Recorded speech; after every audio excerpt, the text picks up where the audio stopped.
Hello students, hope you all are doing well. So in today's class, we will deal with motion in a straight line, and today's topic will be distance and displacement. So let's start.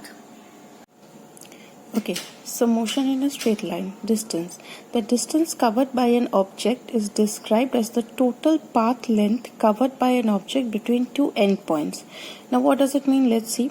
Two endpoints means one starting point and one end point. So here we have considered the starting point as point O and the end point as point P. Now the total path length that is covered by the object between these 2 points. Now the object can traverse in different paths. So here let's see what we have considered here.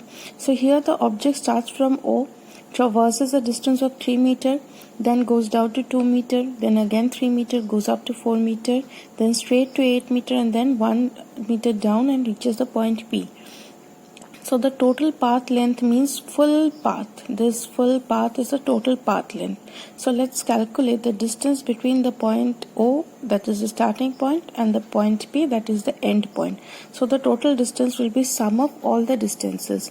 That is 3 plus 2 plus 3 plus 4 plus 8 plus 1, which is equal to 21 meter.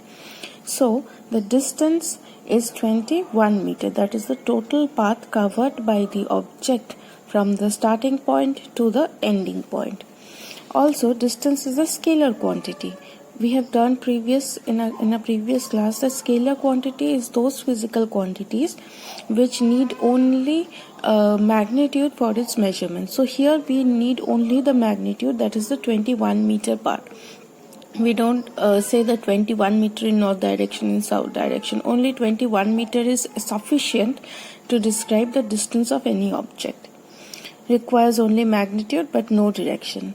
Now let's see displacement. Displacement, on the other hand, is the shortest length between the initial and the final position. Now let's see an example.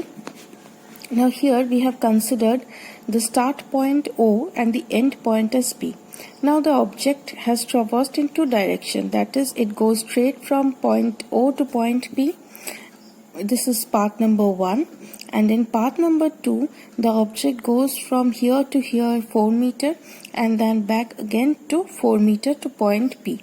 Now if I say you that what is the displacement? Now the displacement will be the shortest length. So let's see which is the shortest length. This one is 5 meter and path 2 is 4 plus 4, 8 meter.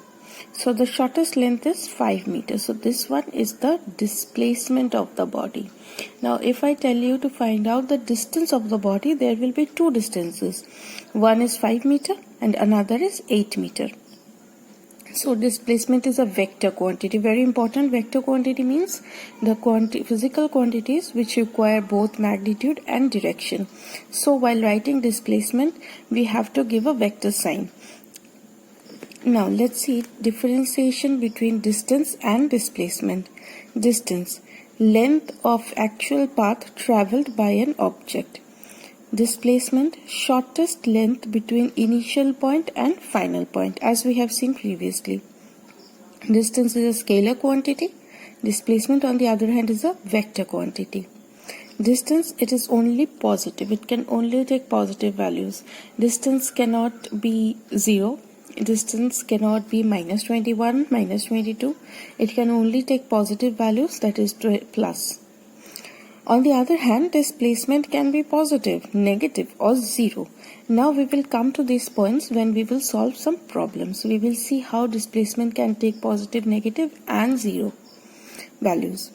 Next, number 4 point is distance can be equal to displacement. These points we will discuss when we will do some problems. Displacement can be equal to distance or it's lesser than the distance. So these are the differentiation between the distance and displacement. So in our next class, we will deal with some problems where we will deal how distance is positive, displacement is negative, positive or 0. We will also see where distance is equal to displacement and displacement can be equal to, less than or greater than distance. Thank you.